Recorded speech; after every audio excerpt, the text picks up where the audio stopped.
When it comes to confidence, I think Jerry Seinfeld said it best when he was talking about public speaking and how statistically it's a fear over death, way over death. And so if you're at a funeral, you're better off in the coffin than you are giving the eulogy. 77% of people, it said, have a fear of public speaking. And why? It stems from a lack of confidence. And this absolutely, definitely applies to teachers as well. And when you add the whole online teaching thing into the mix, things become even more nerve-wracking. So stick with me and let's talk about a few ways to be more confident online and in person.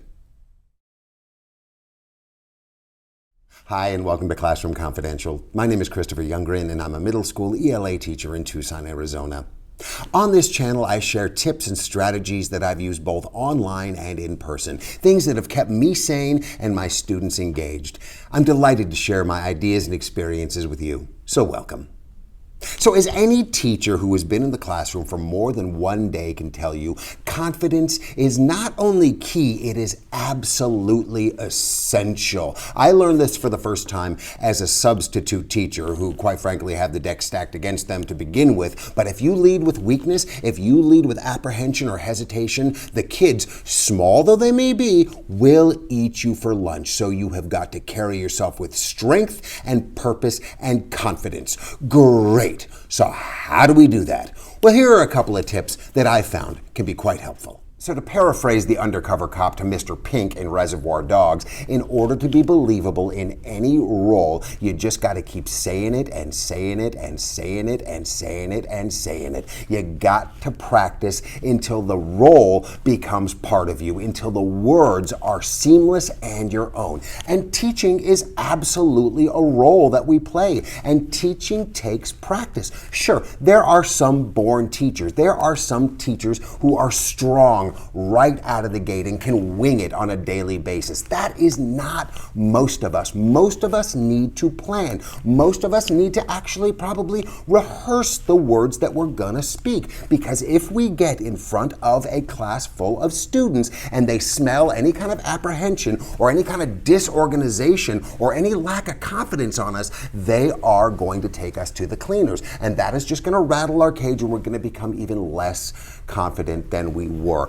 So it is to your absolute advantage to take the time, say the words over and over, practice them as if you were practicing a play, an actor in a play. It really is no different. And it may seem like a no-brainer, but it's something I think a lot of us take for granted. And we wonder, why aren't the students listening to us? Well, they're not listening to us because we don't seem like we know what the hell we're talking about. We don't seem prepared, and we don't seem confident. And that will simply build upon itself until it completely crashes in upon us and we self-destruct, because we don't, ultimately we're going to start believing that we don't know what we're saying because we don't. So take the time to practice initially, and you will definitely reap the rewards by doing so in the end. Number 2, take it easy on yourself. Be gentle.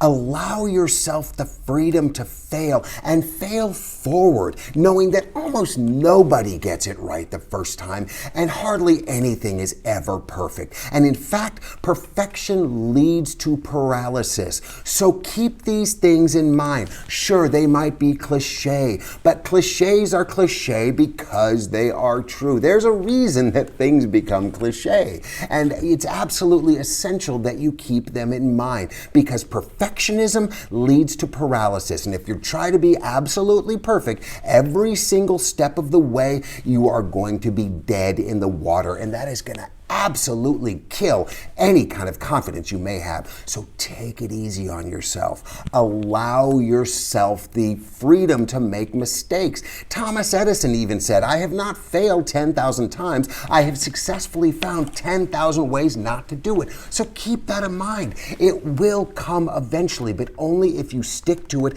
and give yourself a dang break. Tip number 3, you do you.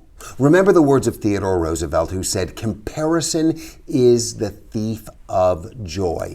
Don't worry about what anybody else is doing. Don't worry about what teachers are doing who've got 10, 20, 30 years of classroom experience. Sure, you might be able to learn some things from them, but remember that your voice is valid too, and your message is worth spreading. So focus on yourself. Focus on improving your approach and using your voice and being here now and listening to yourself and acting accordingly. It doesn't matter when you're starting. I didn't start teaching until later in life. Was it too late? Am I behind the game? I don't think so, because I'm focusing on the now. What can I do right here today to make myself the best I possibly can be? Not worrying about what anybody else is doing or whether or not I'm measuring up.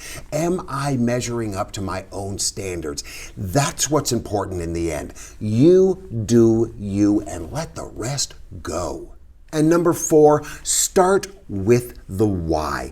Remember to never lose focus on why you are doing what you are doing. How are you bringing your unique message, your unique passion to whatever it is you are doing, whatever lesson you are teaching? How is that manifesting, and why are you teaching it? If you focus on these things, they will outweigh the fear every time, because fear comes from uncertainty. And so if we keep the things in mind that motivate us, that drive us, that we're passionate about, and never, ever, ever lose sight of the why, it will obliterate any fear that we have, and we will be so much stronger and more confident as a result in the end. And finally, try to keep this in mind. End of the day, they're only kids. You're bigger than them, you're stronger than them, and I think you can take them. My money's on you.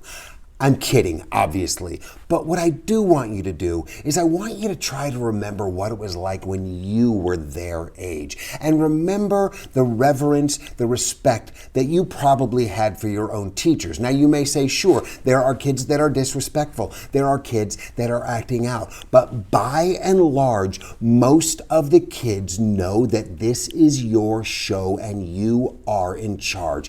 And if you try and keep that in mind, I think it's going to go a long way to making you feel confident, because you don't have to win the audience over. The audience has to be there, and to a certain degree, they all want to hear what you have to say. And even if they don't, end of the day, you're still in charge and it's still your show. So keep that in mind, and I think it'll go a long way in helping you feel more confident.